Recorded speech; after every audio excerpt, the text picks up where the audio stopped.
Thank you for joining us today. So grateful to have this time to be with you on Facebook Live. And today we are going to be talking about how natural medicine can help to keep you and your family healthy during these very stressful times. So we will be focusing on three different things. First is the immune system, which is obvious with the current pandemic going on. Second, the digestive system. And then third, our emotional well-being. So we'll be getting into all of those, and great to have you here with us. So first, by way of introduction, for those of you who aren't familiar with me or with naturopathic doctors, my name is Dr. Taketa-Wong. I'm a naturopathic physician and acupuncturist, and naturopathic doctors, like medical doctors, do have to attend a four-year medical school. We are trained as primary care physicians, and we can order lab tests, write prescriptions, and do school physicals just like other doctors. But a big difference is that naturopathic doctors are trained in the power of nutrition to build health from the inside. I use personalized food recommendations as well as vitamins, herbs, and other types of natural medicines to address the underlying causes of disease and treat the whole person. I also have a master's degree in Oriental medicine, which allows me to include Chinese medicine and acupuncture in my treatment protocols.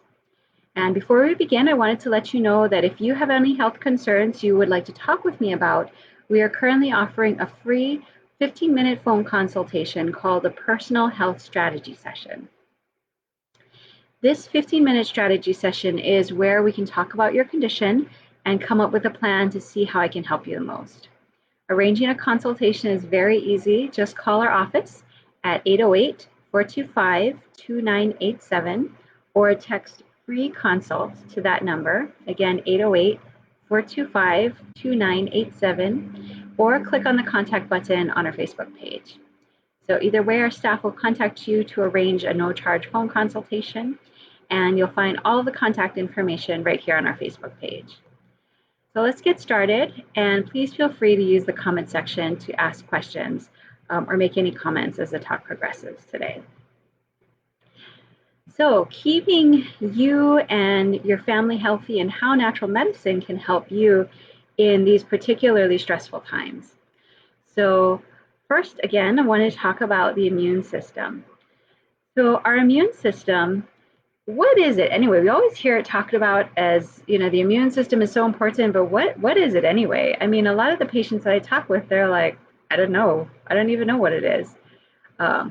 So just by way of a quick introduction and explanation, our immune system is an interconnected biological network that includes white blood cells, organs, and tissues of our lymph system, which includes organs like the thymus and the spleen. Also, things like the tonsils, the lymph nodes, lymph vessels, and our bone marrow.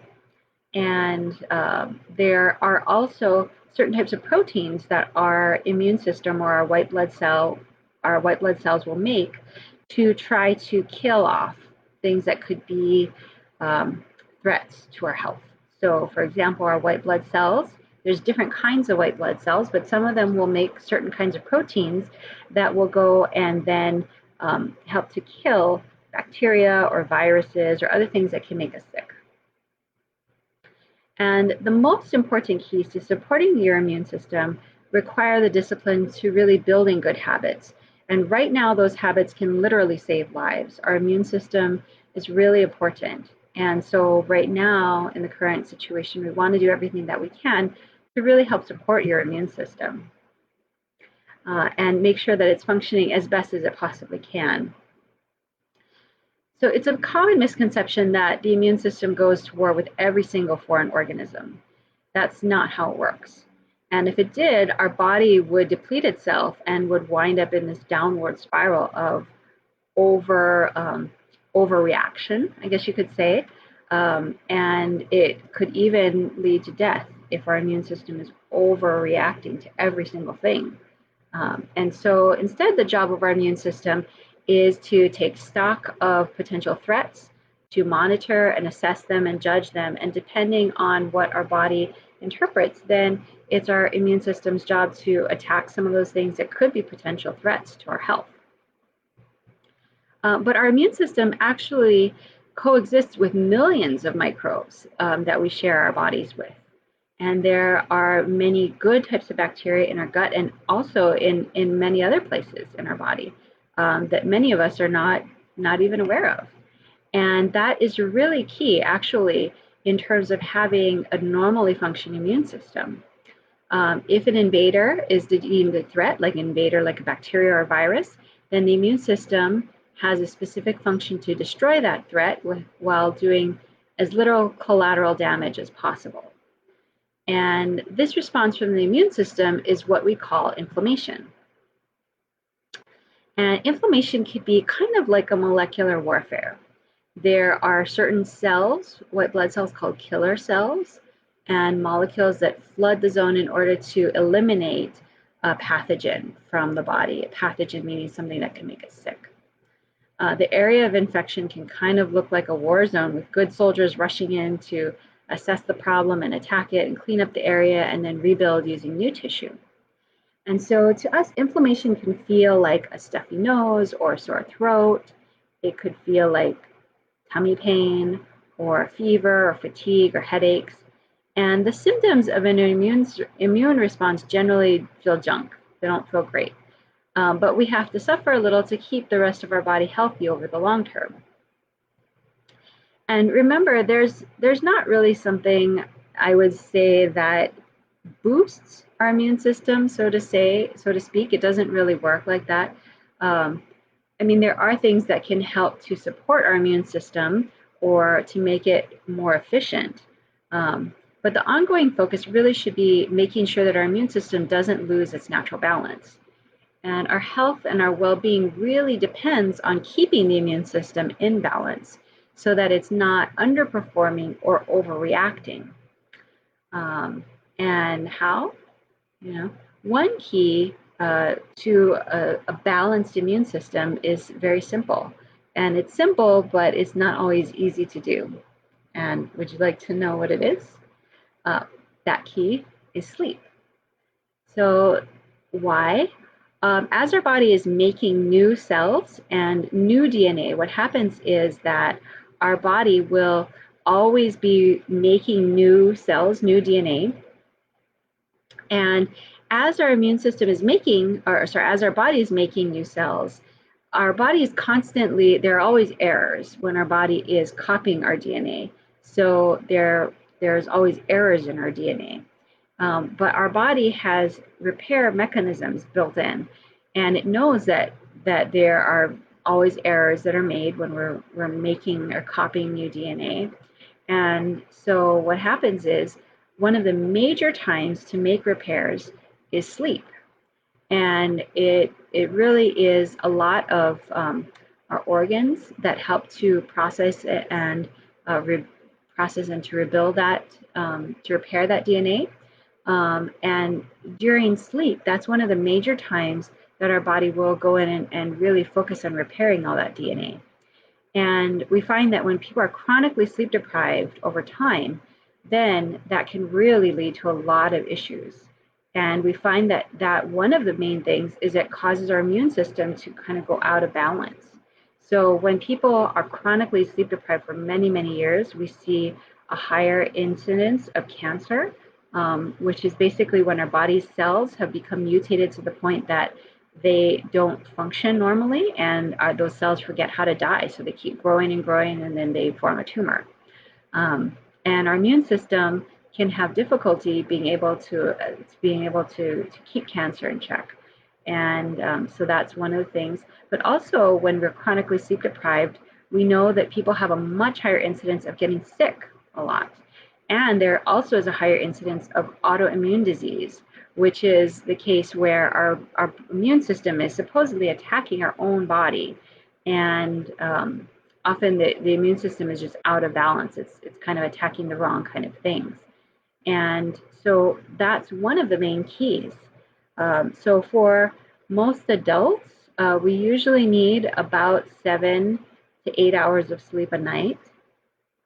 And if you are having difficulty with sleep, then that's one of the main things that is really important and that I strongly suggest that you call our office to schedule a free 15-minute phone consult because of all of the repercussions that could happen, particularly making you more at risk for either getting COVID-19 or having a more severe manifestation of it.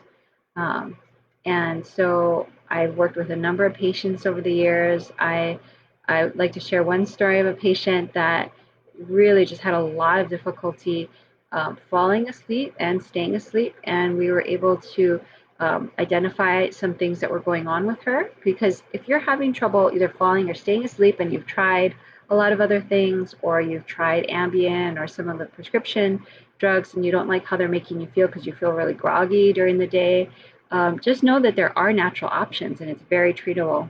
That one patient, we tested and we found that she had really high cortisol levels at night. And that was one of the reasons why she was having a really hard time falling asleep. And so we used some natural remedies to help to regulate her cortisol. We started doing meditation and deep breathing and acupuncture and other stress management techniques. And she also had a lot of stress in her life, so we helped to work with that. And she was also, taking sleep medications. She was taking Ambien, and we were able to gradually wean her off of that. And she's sleeping fine now, so not having any difficulty with falling or staying asleep. Other kinds of things to help our immune system. There's a number of supplements that are really important for normal immune system function. One of those is vitamin D that you've probably heard a lot about. And vitamin D, I like to test patients' levels to really make sure that they have optimal levels of vitamin D. And vitamin D, I like to see that about 50 to 80 nanograms per mil on a blood test. So conventional normal reference ranges are usually about 30 to 80, but it is actually important to get much higher levels. So I usually will recommend supplementation to get it up to optimal levels. Another commonly overlooked one is testing for copper and zinc levels, because most people have no idea that your copper and zinc is actually really important for your immune system, particularly zinc. We've heard a lot about zinc, and when COVID-19 originally hit, then there were a lot of zinc supplements that are out of stock. And zinc is really important. And just a side note that there has been research finding that zinc seems to interfere with the entry of the coronavirus, various types of coronaviruses into our body's cells, and also seems to help to decrease the severity of coronavirus infections. So that is one thing that I'm commonly recommending for a lot of patients right now during the current pandemic. Is taking zinc, usually 15 milligrams, 1 or 2 times a day, and sometimes working up even higher. Something to be aware of is that zinc can cause nausea sometimes. So for some people, if they're taking amounts more than 15 milligrams at a time, then it may cause nausea. So it may be good to just take 15 milligrams at a time and space it out through the day, and make sure to take it with food. Some other things that are really important for immune system function. There are various types of mushrooms that I use to help our immune system to support normal and regulating the immune system function. So reishi mushroom is one of those. I use a combination of different types of mushrooms sometimes to help patients who have low functioning immune systems, as well as patients with autoimmune diseases. And I've had several patients. I have one little guy that was just constantly getting sick, and he did have clinical immune deficiency. Every single time he'd go into the pediatrician's office, boom, he would just get sick, by later that day or the next day, because there are always sick kids in the pediatrician's office, and he would always get sick every time.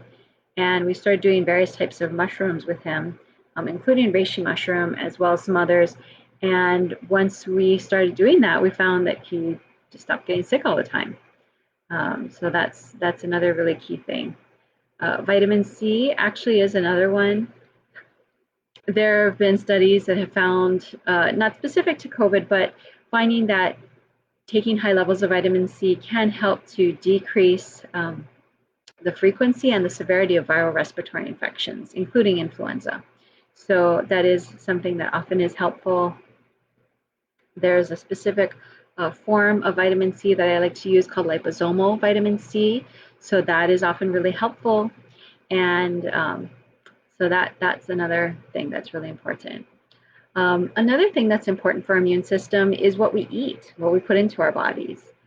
And when the COVID-19 pandemic first hit, you saw this big rush on clearing out like ramen from the stores and that kind of thing. But what we find actually is that a lot of these processed foods that are really high in sugar and these hydrogenated fats and other kinds of things, these processed foods are really not good for our immune system, and they actually can cause issues, particularly excessive amounts of high amounts of refined sugar actually can cause issues with our immune system. And that's a big, big key that I see in a lot of patients with autoimmune diseases, is that really decreasing their intake of sugary foods is a really big key in helping to regulate their immune system. Sugar is also a food for bacteria and yeast and fungus, and so that can actually make those types of infections worse if you're eating a lot of sugar. I had someone that I knew that once said when he was sick that he would eat ice cream because it would like cool him off when he had a fever. And unfortunately, it's like the totally wrong thinking, because the sugar really, especially if you have a bacterial infection, that's really just going to feed the bacteria, and that's it's really bad. And for a lot of people too, dairy actually causes your body to create more mucus, and that can cause more congestion and more issues. And so I recommend that he didn't do that. And the other thing is that fever, we always think of fever as like, oh, fever is bad, that it can actually cause, that fever is a sign of being ill. And so we think of fever as bad. So we take these fever reducers like ibuprofen or Tylenol. And most people don't even realize that fever is actually really our body's attempt to try to heat up and to kill off bacteria or viruses or yeast or mold or those types of things. And so unless people are having really high fevers, like 103, 104, where they're getting febrile seizures, or if people are having a really high fever where they have trouble sleeping at night, and sleep is really important for our immune system function. So unless it's those kind of situations, I usually recommend trying as much as possible to avoid fever reducers like ibuprofen or Tylenol, because they actually don't really do anything to treat the underlying root of the issue. All they do is they just shut down our body's attempt to heat up and create a fever. And we might feel a little bit better because when we have a fever, we don't feel great.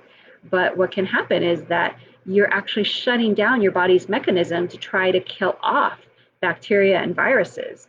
And a lot of times our body has a wisdom in creating a fever because it has this fever and we don't feel so great. So we rest and we lie in bed instead of running around and doing a whole bunch of things.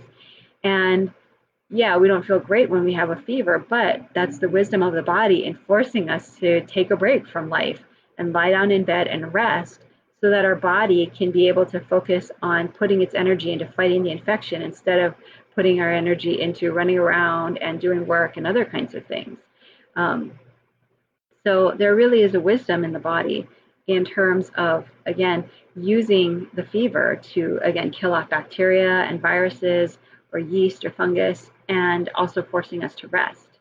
So really trying to avoid those fever reducers if you can. I do use other natural types of things to try to help regulate high fevers. And another thing is that there are lots and lots of foods that are really actually important for our immune system that we want to eat that actually is like food for our, you could think of it as like the support that our body needs for a normally functioning immune system. So some of those things are things like brassicas or some of the dark leafy greens. So those are really important. There are a number of foods that are talked about in terms of a number of compounds that are very, very helpful, like flavonoids. There's also compounds that are that help to regulate our immune system. So bioflavonoids and curcumin and a whole bunch of other things. So some foods that are often really helpful in terms of regulating our immune system. Onions and apples have a compound called quercetin in them, which is a natural immune system regulator. There's a compound called myricetin, which is found in tomatoes as well as oranges, nuts, and berries, which is also helpful. There's another compound called apigenin, which is found in chamomile as well as parsley and celery. Curcumin is a compound that's found in turmeric, and that is very helpful for helping to decrease inflammation. Licorice is also helpful, and by licorice I don't mean red vines. There's actually an herb that's actually called licorice, and that can be helpful. So just keeping in mind, of course, that you always want to consult with a doctor who's well-versed in herbal medicine on all of these, because there are, for all of those, potentially contraindications for certain medical conditions. So again, check with a holistic doctor who's well-versed in these things before you actually take any of these things in large amounts, and making sure that there's not any interactions with medications that you're taking. So, so our immune system, like I said, our health and well-being is really important for our immune system. And so those are just a few like golden nuggets that I wanted to share with people in terms of helping our immune system. And just again, as a reminder, we will be wrapping up soon. I wanted to remind you that we are offering a free phone consultation. If you want to talk with me personally about any health concerns that you have, arranging a consultation is very easy. Just call our office at 808-425-2987 or text free consult to that number, or you can click the contact button on our Facebook page. And either way, our staff will contact you to arrange a no-charge phone consultation. And you'll find all the contact information right here on our Facebook page. Digestion. So why would I be talking about digestion right now in the middle of a pandemic? Well, again, as I talked about, food is actually really important for our immune system. And one really interesting thing is that they found that the good bacteria in our gut are actually really important for our immune system. And so those good bacteria, they exchange these things called cytokines. And you could think of cytokines kind of like little chemical messages. They're like text messages between different, parts of the immune system and the good bacteria, and they'll like text each other back and forth, and they'll so in that way they'll communicate. And these cytokines are these text messages like that go back and forth. And it's how our immune system talks with these good bacteria. And research has found that these good bacteria are actually really important for normal immune system function. So one thing that's interesting is I've seen a number of patients where they come to me and they've been taking antibiotics for a whole bunch of things. They may have had one infection, then they took antibiotics, and then they got another type of infection, or they have chronic infections and they're on antibiotics long term. And what I find is that they end up having more issues with their immune system, and they might be more prone to get sick.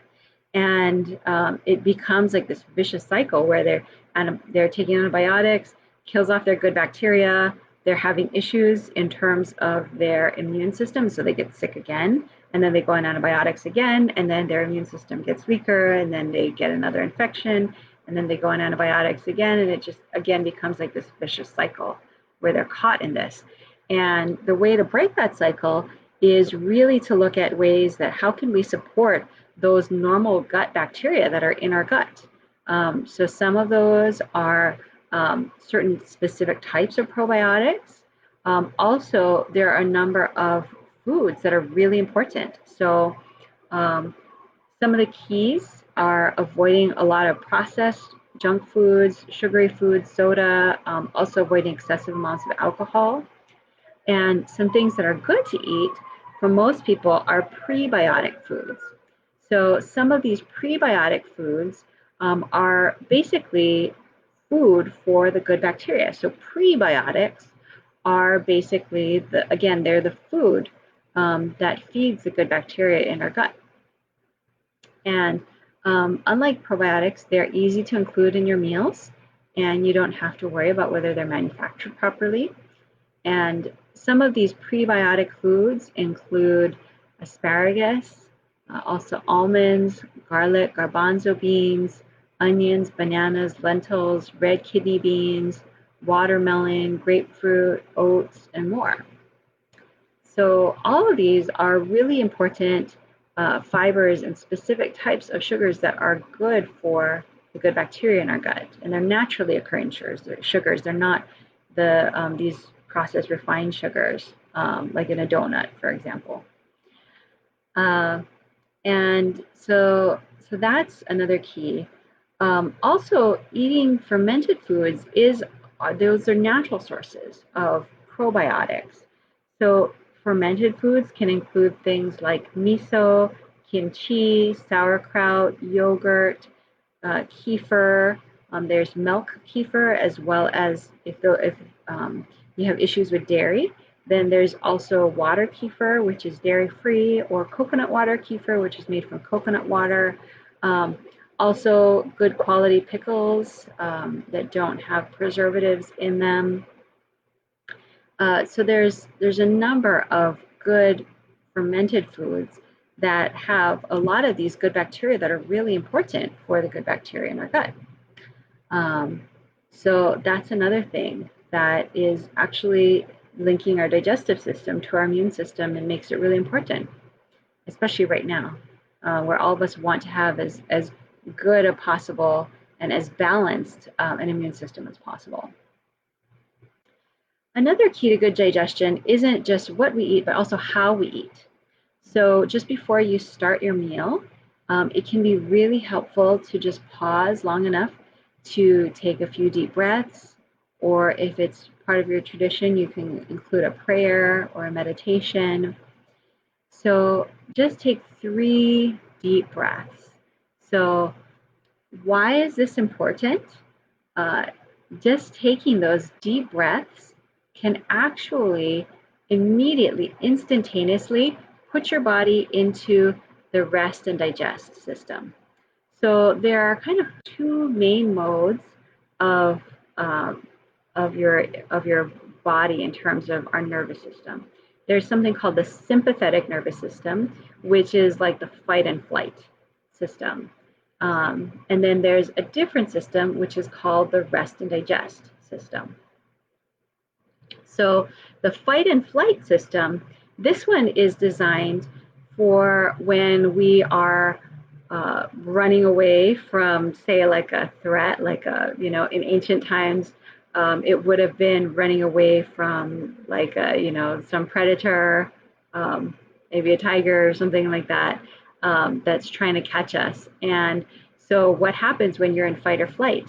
Your heart rate speeds up, your blood pressure goes up, you start breathing faster, you start sweating, your blood starts circulating. All of those are to get more blood to your muscles and to your heart and to your brain, so that you can be able to have the energy to be able to run away from whatever the threat is.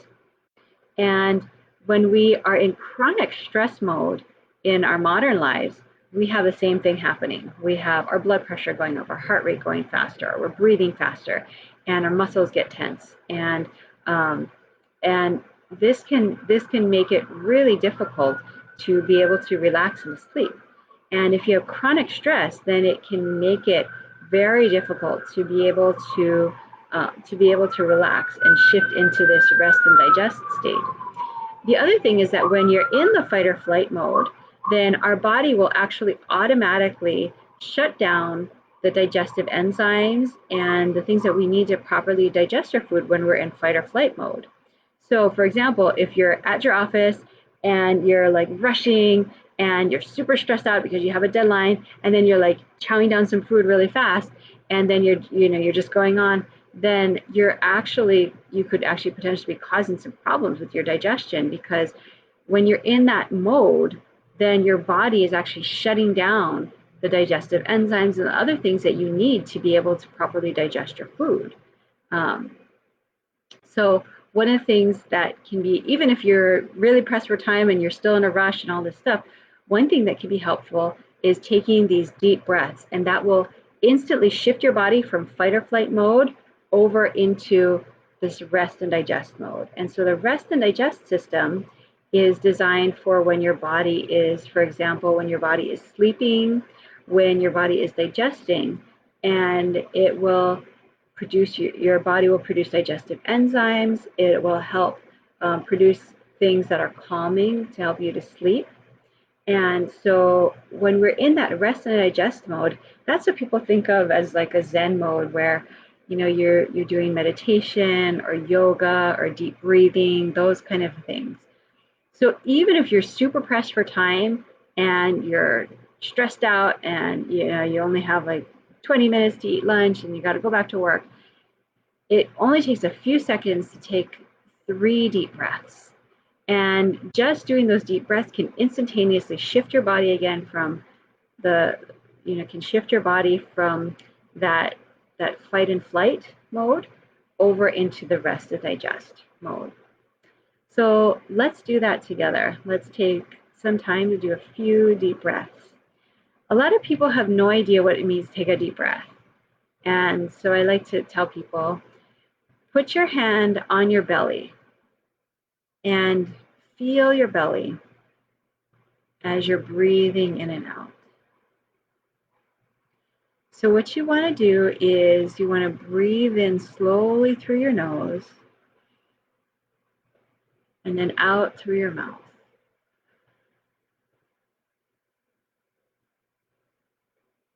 And then in slowly through your nose again. And then out through your mouth.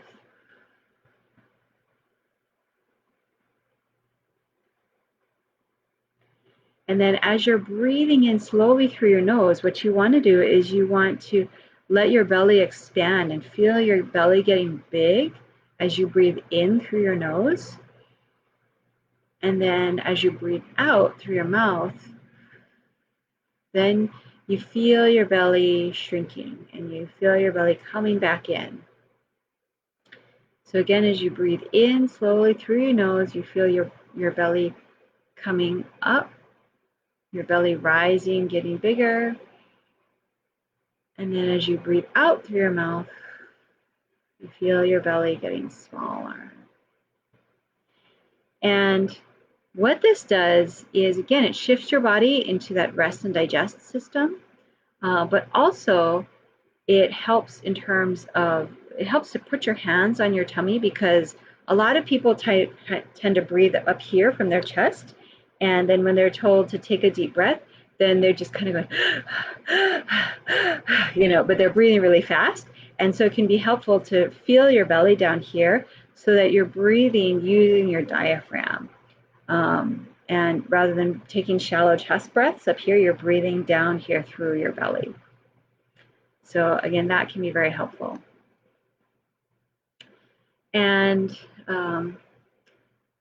so, another thing that is very simple, but that remembering that to take the time to chew well, because digestion really begins in the mouth, and it begins with enzymes that are mixed with the food to start the digestive process. So if we skip that step, then the rest of the process in the stomach and the intestines isn't as efficient.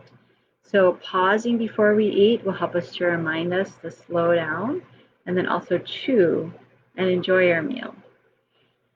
And the last thing I wanted to touch on was stress management, especially with everything that's going on. And I completely understand that there are a lot of really difficult things going on right now in our society. And sometimes we can't do that much to change the stress that we're going through. For example, it's a financial stress, and sometimes we can do some things. So it's really about taking a step back, looking at what you can do as much as possible to try to help to address the cause of those stresses. But one of the things is that I found is that managing our stress is one of the key things, because sometimes we really don't have that much control over certain stresses in our body. For example, uh, you might have difficulty with your boss at work, or there's difficulties with parenting or with your child, or you can't get your child off of their video game or other kinds of things, or maybe there's marital challenges. And of course, doing as much as possible to address the causes of those stress. But what I found is that having at least helpful habits to be able to help you to manage that stress is one of those key things, rather than turning to unhealthy habits. Because when people use unhealthy habits, it can really, unfortunately, turn into a downward spiral.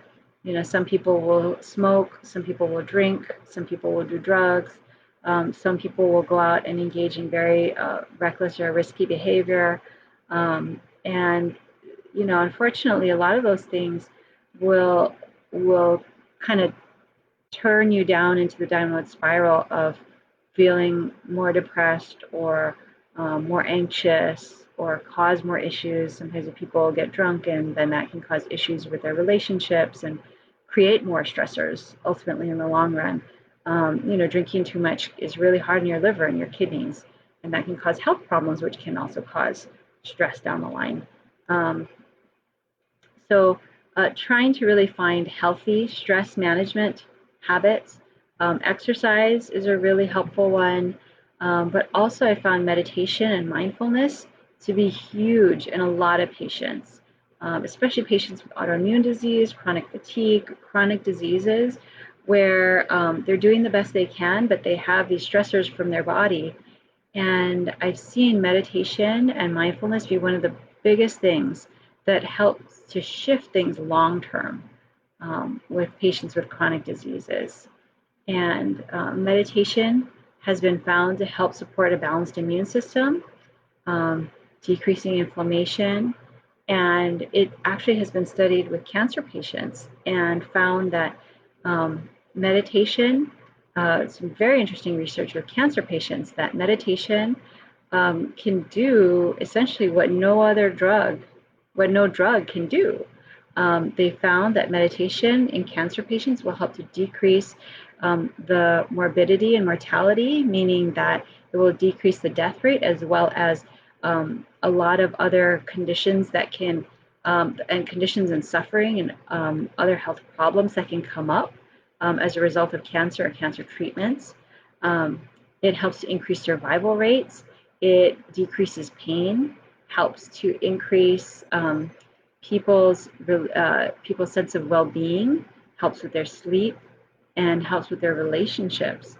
And so there's a lot of free meditation apps now. There's a lot of guided meditations on YouTube. So I really encourage you to start to look into these things. And a simple thing that you can do is just, for example, while you're washing dishes or while you're washing your hands, you can just take in some of those long, slow, deep breaths through your nose, and then slowly breathing out through your mouth while you're doing those things. And that can be really, really helpful. Also, of course, working with professionals, psychologists, or counselors, or other types of professionals who can help you in terms of working with stress management, scheduling, delegating, working with your spouse or partner. So all of those can be very helpful in stress management. The last thing that I wanted to mention was, I mentioned some of the supplements earlier that are helpful. If you're not so familiar with supplements, what are good brands? Then you can go to my website, drtaketa-wong.com, and click on the store button. And the items in our store are things that I have researched to make sure that what the label says is actually what's in the bottle, and that they're clean and safe. So that's drtaketa-wong.com. And you can also find the link on our Facebook page. So what have we covered today? We've discussed your body's immune system and what you can do to support it in making more resilient. We've talked about digestion and how our digestive system is linked to our immune system and how you can help to support your digestive system. And then lastly, we covered emotional well-being in this very stressful time, and using a number of different techniques to help with that. And then also supplements and herbs that can add to our overall health and well-being.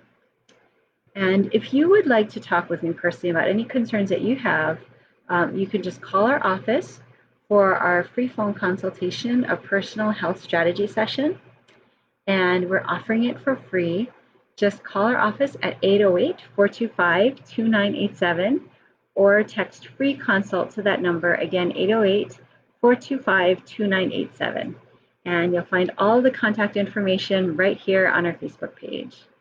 Mahalo, thank you so much for joining us, and we look forward to seeing you in another 2 weeks. Aloha.